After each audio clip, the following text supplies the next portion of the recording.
The warrens of magic dwelt in the beyond. Find the gate and nudge it open a crack. What licks out is yours to shape.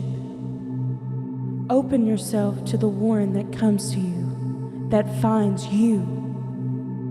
Draw forth its power as much as your body and soul are capable of containing. But remember, when the body fails, the gate closes.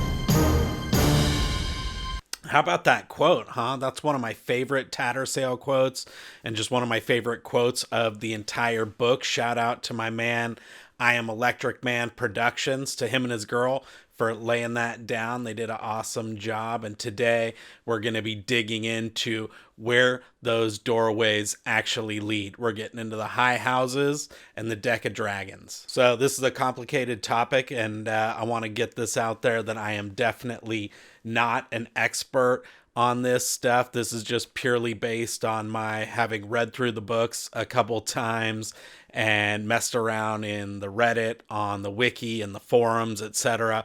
And so this is just kind of my take on how everything works. And the other point I should make up front is just that there's a lot of caveats on this stuff. So even what we do know, or what I've been able to suss out, it's not like hard and fast rules. So there's always kind of room for interpretation. Before we get too deep, I should obviously throw in that this is going to have some serious spoilers. I'm not going to spoil any particular plot threads or anything like that, but just by nature of talking about the houses and the gods, I might inadvertently give away some piece, something that you might want to discover for yourself. So proceed with caution. All that being said, the high houses are basically pretty much tied to the deck of dragons, which is kind of like a divination tool. It's about like foreseeing the future and kind of imposing an order using some kind of like magic or supernatural type of thing. And so the deck and the high houses basically represent kind of the pantheon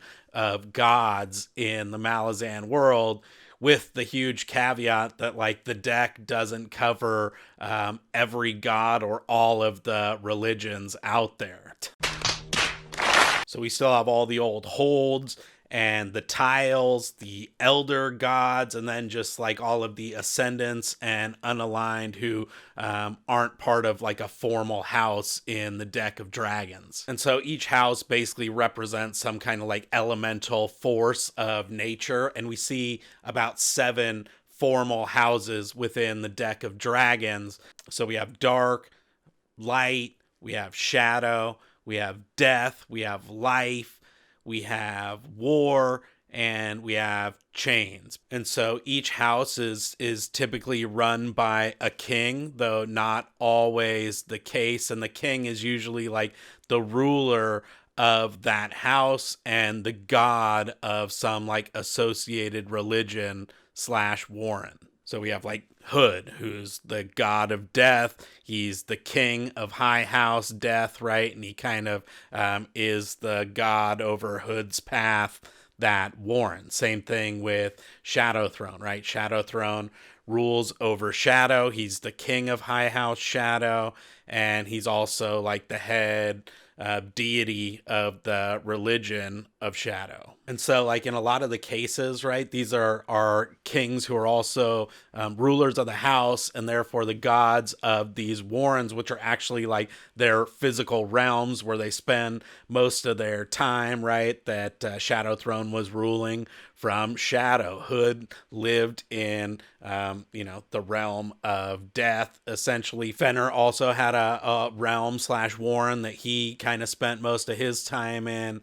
And of course, Kamenzad was always chilling out in chaos for the most part. But again, each house is a little bit different because, when you think about high house chains, there's a king. Kalar was the king of High House Chains there, but Kamazad was still the god and ruler of chaos, essentially. So again, it's not always the same in each and every house.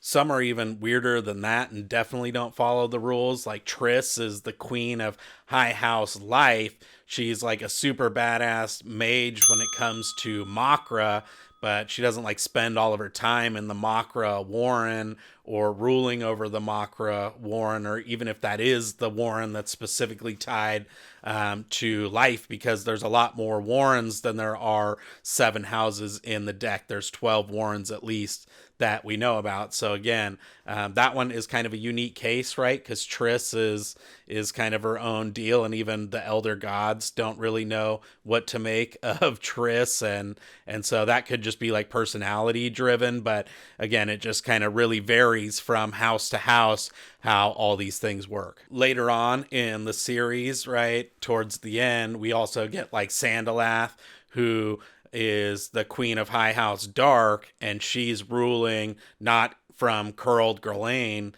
but she's over in Kharkanas, where she grew up, went back to the old hood. I'm back, bitches! So again, it's not always the case that they're ruling over a warren that's a physical realm somewhere else. They're also just kind of positions and shows the kind of religious aspect of the houses and godhood as well. And then we have the whole first throne thing, which is like a whole other thing, and that's the throne that Kalenved took over and was able to use to control the Talon Imass, and that was again just hidden even on our own world, and they kind of traveled through a warren to get there. But yeah, there's just a lot of variety.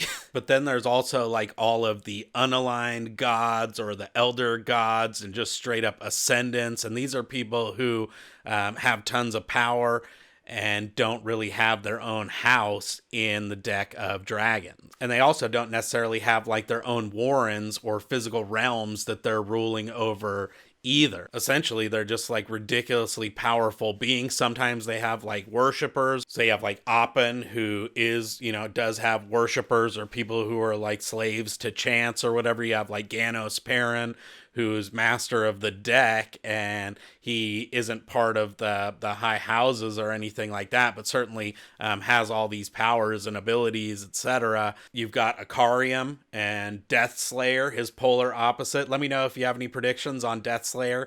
I still don't know exactly who that is, but you've got like Decembre.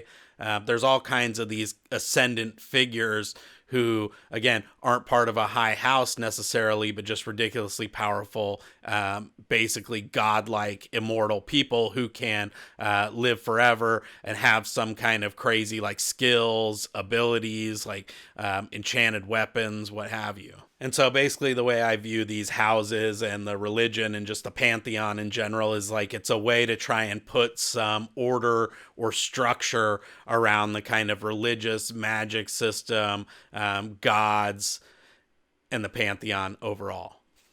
But then they're all basically religions as well, right? And so they have all these positions within their houses. So it's not just the gods, but then you kind of have these elevated figures that have this kind of direct and reciprocal connection to a particular god. We have, in addition to kings, like knights and masons and magus.